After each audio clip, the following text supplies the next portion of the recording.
Olá, pessoal! Estamos de volta agora com a continuidade do nosso capítulo 9, né? Estado moderno, absolutismo e mercantilismo, certo? Na aula passada, nós vimos sobre o absolutismo, certo? A questão do fortalecimento do poder dos reis. Vimos a monarquia inglesa e também a monarquia francesa. Então, hoje nós veremos o mercantilismo e também a formação das monarquias ibéricas, ok?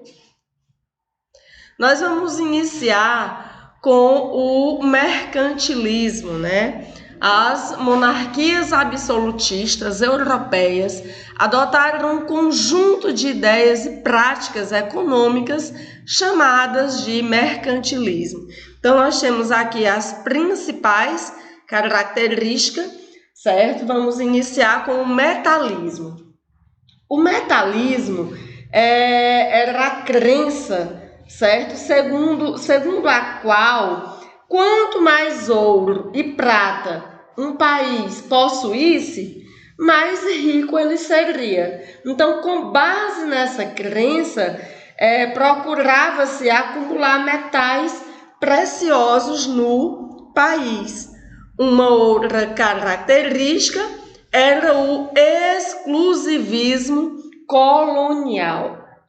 Que era esse exclusivismo colonial?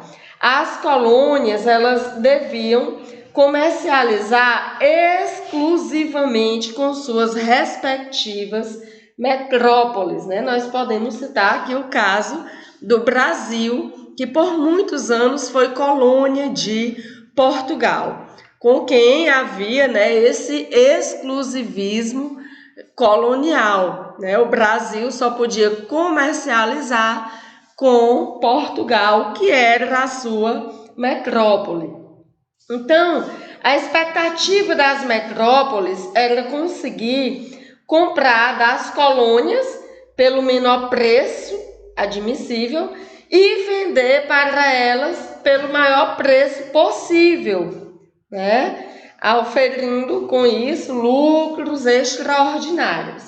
Então, um outro exemplo que nós podemos citar, os colonos da América Espanhola, né, deveriam comercializar somente com a Espanha, que era a sua metrópole, e comprar somente dos espanhóis aquilo de que necessitassem.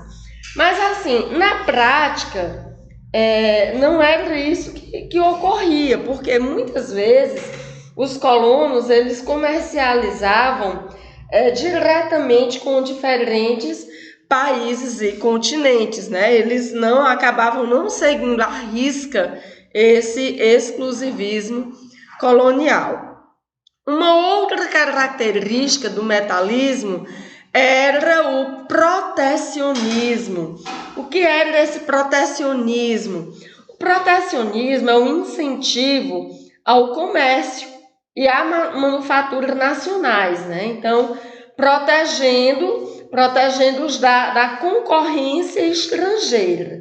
Então, recomendava-se o quê? Por exemplo, o aumento dos impostos sobre os produtos estrangeiros, né? A fim de que esses aumentos? Esses aumentos desses impostos era a fim de torná-los mais caros, favorecendo assim os produtos nacionais. Então, isso que é protecionismo, é o aumento do imposto sobre os produtos estrangeiros, né? Com o intuito de que o produto nacional seja mais barato, né? E mais consumido. Uma outra característica é a balança comercial favorável, né? O que seria isso? Vejam só. Era o princípio decorrente do metalismo, certo? Como nós já vimos. Então, veja por quê. Na época, o dinheiro era feito de ouro e prata.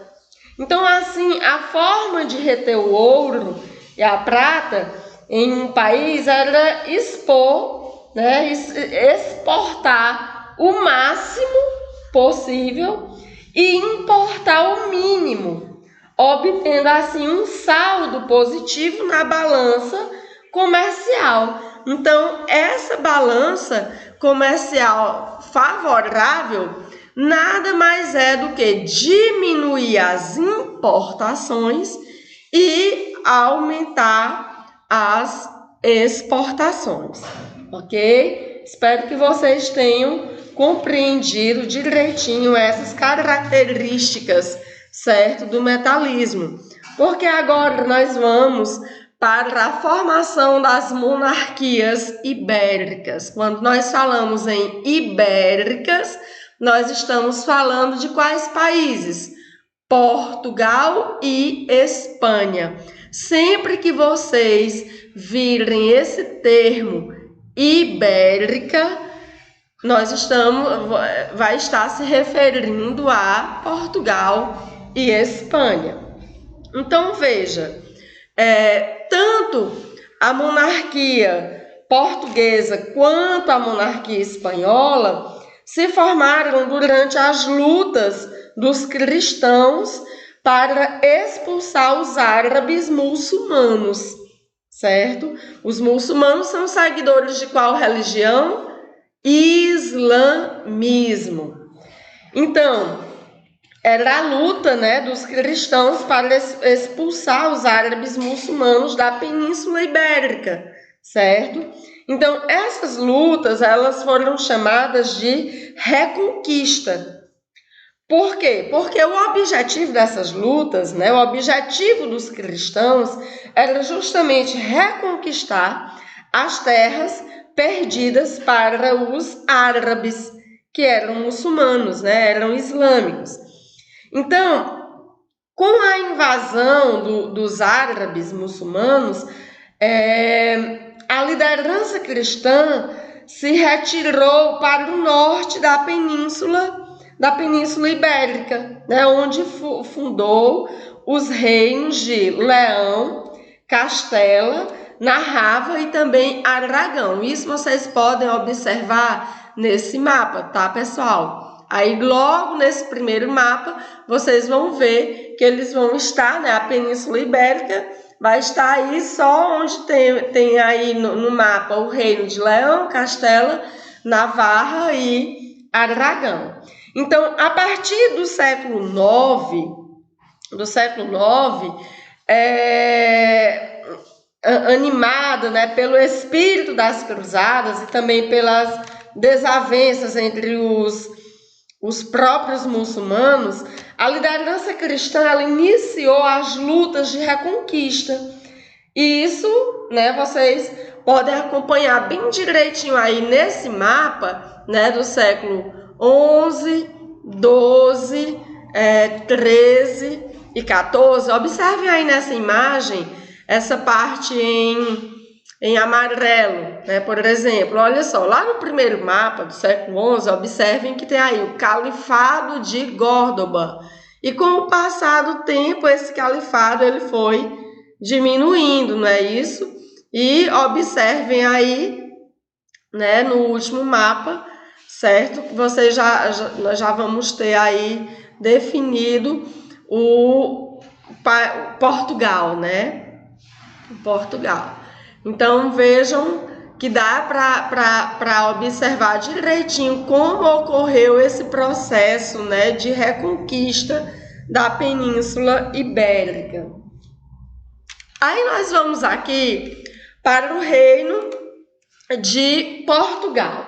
Então, no século XI, o nobre Henrique de Borgonha, ele ganhou do rei de Leão e Castela, como recompensa pela sua participação na luta contra os árabes, ele ganhou uma faixa de terra, que foi o condado portucalense,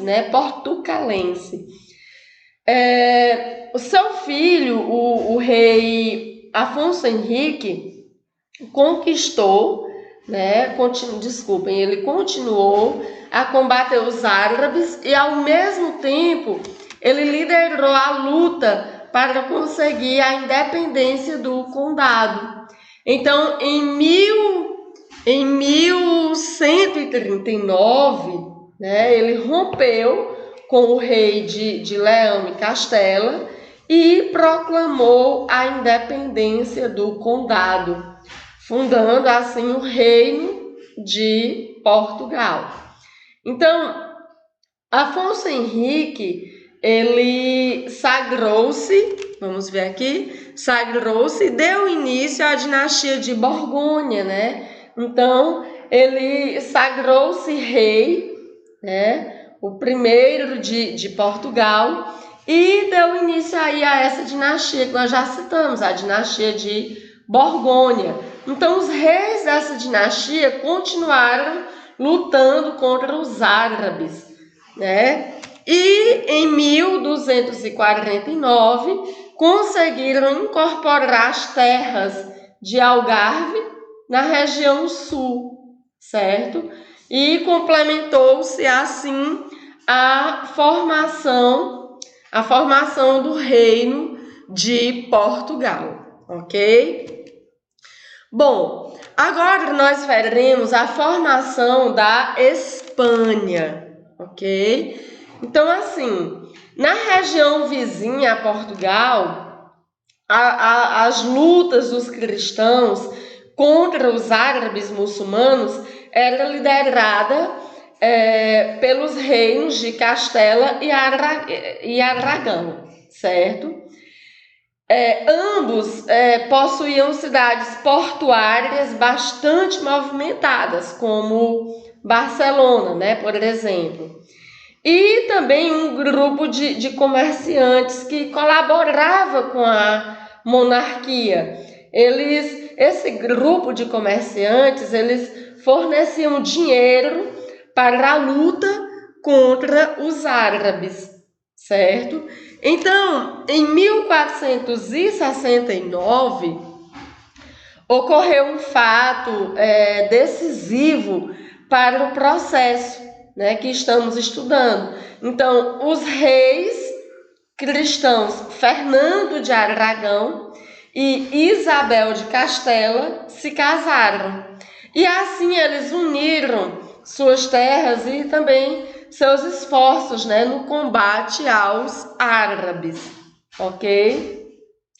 Aí, em 1492, os exércitos de Fernando e Isabel, né, que agora eram casados, esses exércitos ampliaram seu território, certo? Conquistando também Granada, que foi o último reduto árabe na Península Ibérica. E anos depois, né, com a conquista de Narrava, certo? Completou-se a formação do Reino da Espanha. Ok, pessoal? Então é isso, certo? Continuem pesquisando. Pesquisem na internet, em outros livros, tá bom? Bons estudos a todos, uma ótima aprendizagem e até a nossa próxima aula. Um grande abraço!